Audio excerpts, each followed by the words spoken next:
ननद ले गई पूरा मायका। राशि की नई नई शादी हुई थी। बहुत सीधी सादी सी लड़की थी वो, और उसकी ननद प्रिया बहुत खूबसूरत थी। उसका एक बॉयफ्रेंड था जो बहुत ज्यादा डोमिनेटिंग था, और वो उसको इमोशनल ब्लैकमेल भी करता रहता था और उससे पैसे मांगता रहता था। अब देखो मेरा फोन कितना खराब हो गया है, नया लेना है पर अभी पैसों की थोड़ी तंगी चल रही है। अरे इसमें परेशान होने की क्या बात है, मैं दिला दूंगी नया फोन। अरे तुम कहाँ से दिलाओगी? मैं मतलब भैया है ना, वो मुझे मना थोड़ी ना करेंगे। ले लूंगी उनसे तुम्हारे लिए नया फोन। अच्छा तुम्हारा भैया, भाई बड़ी मेहनत की है उन्होंने, मुझे भी ना उन जैसा ही बनना है भाई। बस मोहित प्रिया से ऐसी ही चिकनी चुपड़ी बातें करता था। प्रिया उससे बहुत जल्दी इम्प्रेस हो जाती है और दोनों शादी कर लेते हैं। मोहित के हाथ तो जैसे सोने की मुर्गी लग जाती है। शादी के बाद मोहित बिल्कुल अपनी माँ की कही बातों पर चलने लगता है। उसकी माँ उसे सिखाने में पीछे नहीं रहती। एक दिन, वैसे प्रिया एक बात पूछूं, बुरा तो नहीं मानोगे ना? अरे बिल्कुल नहीं, अब तो आप मेरे पति देव हो। देखो उस दिन तुमने बोला मुझे कि भैया मुझे फोन दिला देंगे, और तुमने मांगा तो उन्होंने दे भी दिया। हाँ तो क्या गलत है इसमें? गलत कुछ नहीं है, पर एक बार सोचो तुम खुद, तुम्हें भैया से मांगना क्यों पड़ा? क्या तुम्हारे पास नहीं थे नया फोन खरीदने के पैसे? अरे ये क्या बात हुई, घर तो एक ही है ना, और वो मेरे भाई हैं, उन्होंने दिया या मैंने लिया एक ही तो बात है। एक बात नहीं है प्रिया, तुम्हें हर समय उनसे मांगना पड़ता है। तुम्हें ये एहसास नहीं होता कि तुम्हारा अपना पिता के पैसों पर भी कोई हक है, हाँ? प्रिया ने ऐसी बातें तो कभी सोची नहीं थी। उसको ये सब सुनने में बहुत अजीब लग रहा था, पर अब मोहित ने उसके दिमाग में ऐसे ही बातें डालना चालू कर दिया था। एक दिन वो अपनी माँ से बात करने की हिम्मत जुटाती है। माँ, पापा की जाने के बाद प्रॉपर्टी का कुछ हुआ नहीं? प्रॉपर्टी मतलब? ऐसी बातें तो तूने कभी नहीं की। ये सब कहाँ से आया तेरे दिमाग में है? नहीं नहीं, बस ऐसे ही सोच रही थी, और वैसे भी कुछ गलत तो सोचा नहीं। क्या पापा प्रॉपर्टी का बंटवारा नहीं करके गए थे? इतने में ही प्रिया का भाई अंकित आ जाता है। अरे भाई क्या प्रॉपर्टी की बातें चल रही है? कुछ नहीं भैया, मैं बस पूछ रही थी कि पापा प्रॉपर्टी का बंटवारा करके गए या नहीं। अरे तू ये सब बातें छोड़ बहना, तुझे क्या चाहिए ये बता, मैं दिलाता हूँ ना। यही तो बात है भैया, आप क्यों दिलाओगे हर समय? आपके सामने मुझे हाथ क्यों फैलाने पड़ते हैं? अरे यश तू कैसी बातें कर रही है? हाथ फैलाने वाली बात तेरे दिमाग में आई भी कैसे? पहले तो ऐसे कभी बातें नहीं करी तूने। वही तो मैं सोच रही हूँ, ये आज प्रॉपर्टी की बातें क्यों कर रही है? इसे हो क्या गया है? उन्हें ये बिल्कुल अंदाजा नहीं होता कि ये सब उन्हीं का दामाद उसके दिमाग में डाल रहा है। मोहित आए दिन किसी न किसी बहाने से प्रिया से पैसे ऐंठने की सोचता रहता। एक दिन मोहित बहुत उदास बैठा था। क्या हुआ, इतने अपसेट क्यों हो? तुमसे बोले का क्या फायदा, तुमसे अपने भाई से बात तक तो की नहीं जाती। मोहित अब ऐसे कैसे बात करूं? तुम ना ऐसे बिल्कुल पीछे पड़ गए हो मेरे।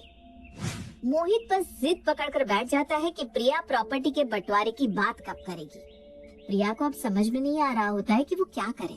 वो भाई के सामने रोने लगती है। तब उसकी भाभी भी अंकित का साथ देती है। अरे प्रिया रो क्यों रही हो? हम है तो सही, जो चाहिए ले लो ना। भाभी मुझे समझ में नहीं आ रहा कि क्या करूं। वैसे भी इन छोटी छोटी चीजों से क्या होता है? हक तो मेरा भी है ना पापा की प्रॉपर्टी पर। हाँ हाँ पूरा हक है, हम कहाँ कुछ कह रहे हैं। प्रिया कुछ नहीं कहती। बाहर आकर मोहित को फोन लगाती है। मेरा रोना काम कर गया, कुछ तो मिलेगा ही पक्का। देखते हैं तुम्हारा कंजूस भाई देता क्या है। उधर सबको प्रिया की चिंता होने लगती है कि वो परेशान है। अरे उसको आप एक फ्लैट दिला दो ना नया सा, उसको भी लगे कि उसका भी कुछ है। अरे सभी कुछ उसी का तो है, पर उसकी सोच अब परेशान कर रही है मुझे। अरे जो मांग रही है दे दो भाई, ये रोना धोना तो खत्म हो उसका। वो सब उसके पास खुशी खुशी नए मकान के पेपर्स लेकर जाते हैं। हाँ ठीक है, ये भी मन बहलाने के लिए। प्रिया तुम्हें हो क्या गया है? आजकल बस लेने देने की बात के अलावा कोई और बात करती नहीं हो तुम। ये इतना बड़ा घर है दीदी, 4 बेडरूम का फ्लैट है। भाभी आप तो छुपी रहिए, आपको ही पसंद नहीं कि भैया मुझे कुछ दे। अरे ऐसी कोई बात नहीं है दीदी, आप गलत समझ रहे हो। मैंने तो कभी मना नहीं किया आपके भैया से। अरे वो क्यों मना करेगी मुझसे? हाँ भैया, आप तो उन्हीं की साइड लोगे ना। पता नहीं क्या जादू कर दिया है इन्होंने आप पर। ये कहकर वो पैर पटकती चली जाती है। माँ जी आप भी जानती हैं, मैंने कभी किसी चीज के लिए मना नहीं किया। अरे हाँ हाँ बहू, इसके दिमाग में पता नहीं क्या घुस गया है। यहाँ वो तीनों घर की बेटी के लिए परेशान हो रहे थे और वहाँ प्रिया हर बात मोहित को बता रही थी। ये मेरी भाभी है ना, मुझे खुश देखना ही नहीं चाहती। मुझे पता है भैया मना नहीं करेंगे और ना ही माँ मना करेंगी, पर ये भाभी है ना, उनका हाथ रोकती होगी। हाँ तुम देख लेना, ये हाथ रुकते रुकते इतना रुक जाएगा कि एक पानी का ग्लास भी नहीं मिलेगा तुम्हें। तुम बस किसी तरह इनसे अपनी आधी प्रॉपर्टी लेने की बात कर लो, वरना तुम्हारी ये भाभी सब खा जाएगी। प्रिया ये समझ ही नहीं पा रही थी कि मोहित सब कुछ अपनी माँ के कहने पर कर रहा है। मोहित सारी बात अपनी माँ को बताता है। माँ, उसके भाई ने एक घर ले दिया है उसके नाम। अरे घर से क्या होता है बेटा, मैंने तुझसे कहा था प्रॉपर्टी की बात करना उससे। अरे कोशिश तो कर रहा हूँ ना माँ। तू तो कोशिश ही करते रह जाना। तुझे पता है ना लोन है तुझ पर 50 लाख का, कहाँ से चुकाएगा? सोचा है इस बारे में? इतने लोन का तो कोई इंतजाम नहीं है, बस यही है कि प्रिया का भाई उसको इस प्रॉपर्टी का हिस्सा दे दे तो मैं अपना लोन चुका दूं। अब यही आखिरी उम्मीद है। मैंने पहले ही कहा था, देख कर लड़की फंसा। ऐसा ना हो कि जिस वजह से हमने शादी की वो रह ही जाए। पता लगा कुछ मिला ही नहीं इससे भी। देखता हूँ माँ कोई नया पैतरा फेंकता हूँ। उधर प्रिया के भाई भाभी और माँ यही सोच रहे होते हैं कि प्रिया को कैसे शांत करना है। मम्मी जी हमें तो कोई दिक्कत नहीं है, आप उन्हें आधा क्या पूरा घर परिवार प्रॉपर्टी दे दीजिए, हमें कुछ नहीं चाहिए। अरे ऐसा नहीं होता बेटा, मुझे पता है तुम्हें कुछ नहीं चाहिए, पर इसका मतलब ये तो नहीं कि उसने मांगा और सब उसे उठाकर दे दो। पर माँ फिर करना क्या है, इसका हल कैसे निकलेगा, मुझे तो कुछ समझ में नहीं आ रहा। इतनी ही देर में प्रिया आ जाती है। वो मोहित से ही बात करके आई होती है और बहुत गुस्से में होती है। हाँ मुझे लग ही रहा था कि मंडली बैठी तो होगी, पर मेरे बारे में अच्छा तो सोच नहीं रहे होंगे। ये सुनकर प्रिया की माँ उस पर बहुत तेज चिल्लाती है। प्रिया, ये क्या तरीका है बात करने का? दिमाग खराब हो गया क्या? कौन डाल रहा है तुम्हारे दिमाग में ये सब? प्रिया जो बिल्कुल मोहित के बहकावे में आ चुकी थी। सिखा तो कोई नहीं रहा मम्मी, पर सही गलत की समझ तो मुझ में भी है। क्या मुझे समझ में नहीं आ रहा? जिस दिन से मैंने अपनी प्रॉपर्टी की बात की है, उस दिन से सबके मुंह बने हुए हैं। प्रिया किसी का मुंह नहीं बना हुआ, सब तुम्हारा भला ही चाहते हैं। तुम राशि के बारे में भी गलत ही सोचती हो, मुझसे ज्यादा उसे तुम्हारी फिक्र रहती है। रहने दीजिए भैया, आप बस उनकी ही बोली बोलिए। और भैया क्या मैं नहीं जानती, भाभी दिन भर अपनी मम्मी से बातें करती रहती है। आंटी ही सिखाती है ना इनको ये सब। बोलती होंगी ननद को कुछ लेने मत देना। हाँ अंकित, मेरी मम्मी बीच में कहाँ से आ गई? ये कोई तरीका नहीं है। मैं अपने ससुराल की कोई बात नहीं करती, इतनी समझ मुझ में भी है। मुझे पता है राशि, पर इस समय इसे कुछ समझ में नहीं आ रहा। इस पर पता नहीं किसने क्या जादू कर दिया है, प्रॉपर्टी के अलावा कुछ सोच ही नहीं रहा इसे। बताओ क्या दिन देखने पड़ रहा है मुझे। जानकी रोने लगती है। राशि उसे चुप करवाती है। माँ जी आप इतना क्यों सोच रही हैं? दे दीजिए ना इनको जो चाहिए। बात लेने देने की नहीं है, मुझे इसकी सोच पर तरस आ रहा है। पता नहीं इसे हो क्या क्या है। कभी अंकित ने कोई फर्क नहीं किया, जो इसने बोला इसे ला कर दे दिया। बहन माना ही नहीं, बेटी की तरह रखा है। वो कुछ नहीं बोल रहा, लेकिन मुझे पता है कि उसके दिल पर क्या बीत रही है, इसकी ऐसी जली कटी बातें सुनकर। ये सब सुनते ही अंकित की आंखों से भी आंसू गिरने लगते हैं। अरे आप परेशान मत होइए, थोड़ा उनको टाइम दीजिए, वो धीरे धीरे समझ जाएंगी। मुझे ऐसा लग रहा है कि मैं इसको प्यार देने में कहाँ कम रह गया। कितनी छोटी उम्र में तो पापा चले गए थे, तब से मैंने इसे बेटी की तरह संभाला है। माँ आप बताओ, मैंने कभी कोई कमी छोड़ी क्या? कहाँ गलती रह गई मेरी? अरे बेटा कैसी बात कर रहा है, क्या मैंने देखा नहीं कि किस तरह अपने सीने से चिपका कर तूने उसे बड़ा किया है? आप दोनों परेशान मत होइए, मैं कोशिश करती हूँ उनसे बात करने की। राशि उसके कमरे में जाती है। वो फोन पर मोहित से ही बात कर रही थी। पहले राशि सोचती है कि चली जाती हूँ, पर फिर वहाँ खड़ी होकर वो उनकी बातें सुनने की सोचती है। मोहित, आप इस तरह से नाराज हो रहे हैं। मैं कुछ दिन के लिए तो मायके आई थी, आप इस तरह से मुझसे नाराज क्यों होकर बैठ गए? तुम अब घर आना तो प्रॉपर्टी की बात करके ही आना, मैं नहीं लेने आ रहा हूँ तुम्हें। अरे ये कोई बात हुई क्या? आप तो इस तरह जिद पर अड़ गए हैं। राशि समझ जाती है कि ये सब घर के दामाद की वजह से हो रहा है। अब उसे ये समझ में नहीं आता कि ये बात सबके सामने कैसे बताए। वो किसी को कुछ नहीं बताती। बेटा, तुमने बात की प्रिया से? नहीं माँ जी, वो सो रही थी, मैं करती हूँ ना बात किसी दिन। फिर वो अलग से कमरे में जाकर अंकित से बात करती है। मुझ पर अगर भरोसा है तो कुछ बताऊं तुम्हें? हाँ बोलो। देखो, मैंने माँ जी से तो अभी झूठ कह दिया कि मैंने प्रिया से बात नहीं की। मतलब मैंने बात तो नहीं की, पर मैंने उनकी बातें सुनी है। मोहित जी उनसे बहुत नाराज हो रहे थे, वो रो रही थी। मतलब मोहित जी ने उन्हें ये तक बोल दिया कि बिना प्रॉपर्टी की बात किए घर मत आना। हैं? ये सब चल रहा है हमारे पीठ पीछे। मुझे लग ही रहा था कि ये प्रिया की बोली तो नहीं है। क्या कर सकते हैं? एक तो पहले पीछे पड़कर शादी की, ये बोलते रहे कि कुछ नहीं चाहिए, कुछ नहीं चाहिए, और अब देखो बस हर समय मांगते ही रहते हैं। मम्मी को बताएंगे तो बहुत दुखी होंगी। देखते हैं कैसे क्या करना है। चलो मैं बैंक जाकर आता हूँ, तुम मम्मी को ये सब अभी मत बताना। राशि अपने काम में लग जाती है। उधर प्रिया अपने कमरे में लेटी हुई होती है। अरे क्या हुआ बेटा, क्या सोच रही इतना? हो जाएगा सब ठीक। दामाद जी कब आ रहे हैं तुझे लेने? बस देखो ना, आजकल में आ ही जाएंगी, वरना मैं खुद ही चली जाऊंगी, पास ही तो है। जानकी वहाँ से चली जाती है। प्रिया के दिमाग में अब कुछ बातें आने लगती है। यहाँ सबको बस लग रहा है कि मैं जल्दी चली जाऊं, पर मैं अपना हिस्सा नहीं छोड़ने वाली। थोड़ी देर में वो फिर से मोहित को फोन लगाती है। मोहित, मुझे लग रहा है कि तुमने जो रोने धोने का नाटक करने का प्लान बनाया था ना, वो काम कर रहा है। भाभी सोचती है कि इन्होंने चालाकी से मेरी बातें सुन ली। इन्हें नहीं पता कि मुझे पता था कि वो सुन रही है, इसीलिए मैंने रोने का नाटक किया। तुम चिंता मत करना, इन लोगों से अपनी प्रॉपर्टी की बात तो मैं करके रहूंगी। पर इस बार प्रिया को नहीं पता था कि उसकी मम्मी जो उसके लिए चाय लेने गई थी, बाहर खड़े होकर सच में उसकी बातें सुन रही थी। जानकी ये सब सुनकर बिल्कुल सन्न रह जाती है। वो उल्टे पांव अपने कमरे में जाकर बैठ जाती है।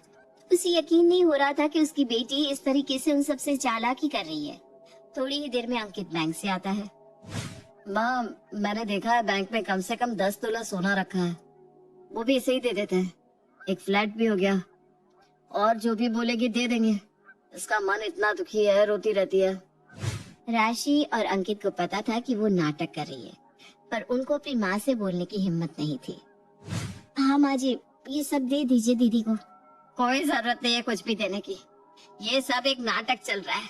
मैं खुद अपने कानों से सुनकर आ रही हूँ। आपने भी सुन लिया? आपने भी सुन लिया का क्या मतलब? तुम दोनों को पता था? हाँ माँ जी, दीदी और मोहित जी जब बात कर रहे थे मैंने सुना था, पर अंकित ने आपको कुछ भी बताने से मना कर दिया था। चलो, पर अब जब बात सामने आ ही गई है तो इसका कुछ तो करना ही पड़ेगा। मुझे लग ही रहा था मम्मी कि ऐसा सब प्रिया तो सोच ही नहीं सकती। ये सब इसके कानों में कोई डाल रहा है। अब हमें थोड़ी समझदारी से काम लेना होगा। मैं सोच रहा हूँ कि एक बार मोहित जी का घर वापस से देख कर आऊं, और इस बार बिना बोले जाऊंगा। एक दिन अंकित उनके दामाद मोहित जी के घर बिना बताए चला जाता है। अरे ये घर तो बदला बदला लग रहा है, ना फूल नेत्र है ना ही सोफे, कहाँ गया सब? वो धीरे से आवाज लगाता हुआ अंदर जाता है। मोहित एक फटे हुए कुर्ते में बाहर आता है। वो अंकित को देखकर बिल्कुल सकपका जाता है। अरे आइए आइए, वो तो मैं सफाई कर रहा था ना, इसलिए ऐसे कपड़े पहने हुए हैं। अंकित समझ तो जाता है कि कुछ गड़बड़ है, पर कुछ कहता नहीं। अरे कोई बात नहीं, घर की बात है। और कैसा चल रहा है सब?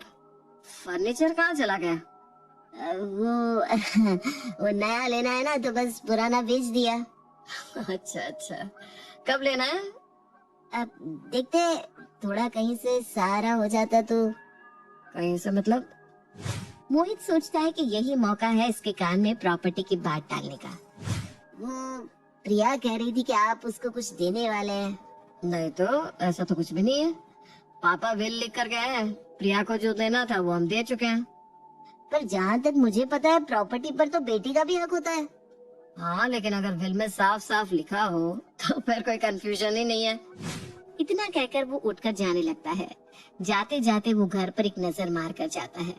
थोड़े आगे जाकर उसे मोहित के घर का सोफा और फर्नीचर दिखता है। भैया ये किसका है, बेचना है क्या? बेचना? नहीं नहीं भैया, ये तो किराए के लिए होता है, 1 वीक के लिए। इस मोहित ने लिया था ना अभी। इस मोहित ने मतलब ये तो अच्छे कर गए ना। अरे भैया नए हैं क्या मोहल्ले में? इन लोगों पर तो इतना लोन है, कर्जे चढ़े हुए हैं। ये सब सुनकर अंकित चुपचाप वहाँ से घर चला जाता है। घर आते ही प्रिया अंकित पर बरस पड़ती है। आपने क्यों बोला मोहित से? अच्छा, तो खबर पहुँच गई यहाँ तक? खबर पहुँचने वाली क्या बात है इसमें? बात तो सही है ना? आपका कोई इरादा नहीं है मुझे कुछ देने का? अरे क्या नहीं दिया, इतना बड़ा फ्लैट दे दिया, इतना सारा सोना तेरे नाम कर दिया, मम्मी ने अपनी सारी ज्वेलरी तुझे दे दी। पर जो चाहिए वो तो नहीं दे रहे हैं ना। प्रिया एक बात सच सच बताना, ये प्रॉपर्टी वाली बात तेरी अपनी है या मोहित जी ने डाली है तेरे दिमाग में? ये सुनकर प्रिया 2 मिनट के लिए चुप हो जाती है। अब मेरी बात ध्यान से सुन। फिर अंकित उसे सारी बात बताता है कि वो मोहित के घर गया था और वहाँ उसे क्या पता चला उसके बारे में। वो सब सुनकर प्रिया बहुत शॉक्ड हो जाती है। मुझे तो ये सब पता ही नहीं था, अब मैं क्या करूँ? देख, अब ऐसा कर कि उसको बोल कि तुझे प्रॉपर्टी का कुछ भी हिस्सा नहीं मिल रहा है, फिर तू देख वो क्या बोलता है। मैं ये लिख कर देता हूँ कि वो कुछ न कुछ इश्यू क्रिएट करके तुझसे पीछा छुड़ाना चाहेगा। नहीं नहीं भैया, ऐसा नहीं होगा। मोहित मुझे प्यार बहुत करता है, वो ऐसे नहीं छोड़ेगा मुझे। राशि, भैया कुछ बोल रहे हैं तो करके देखना बेटा। ठीक है माँ, अगर आप सबको ऐसा लगता है कि बस वो प्रॉपर्टी के लिए मेरे साथ है तो मैं आपके कहने पर उसका टेस्ट ले लेती हूँ। पर आप देखना, आप सब लोगों की सोच गलत निकलेगी। वो मोहित को फोन लगाती है और स्पीकर पर रखती है। हेलो जी, क्या कर रहे हैं? कुछ नहीं करा, तुम्हें तो कुछ पड़ी नहीं मेरी। मोहित, पर तुम ना प्रॉपर्टी का करने क्या वाले हो?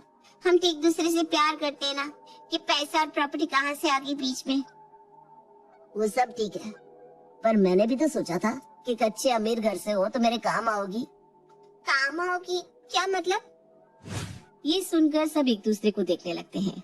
प्रिया को भी कुछ कुछ बातें अब समझ में आ रही थी।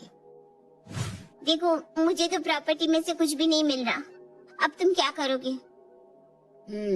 देखना पड़ेगा। मतलब ये कि मुझ पर भी 50 लाख का लोन है, मुझे भी तो देखना है। तुमसे नहीं तो कहीं और से, किसी और से ये जरूरत पूरी तो करनी होगी। तो मेरे साथ भी जरूरत के लिए जुड़े हुए थे। ये सुनकर मोहित फोन काट देता है। प्रिया ये सब देख सुनकर शॉक्ड रह जाती है। उसे भी समझ में आ जाता है कि भैया, भाभी और माँ सही कह रहे थे। वो उन सब से फिर सॉरी कहती है।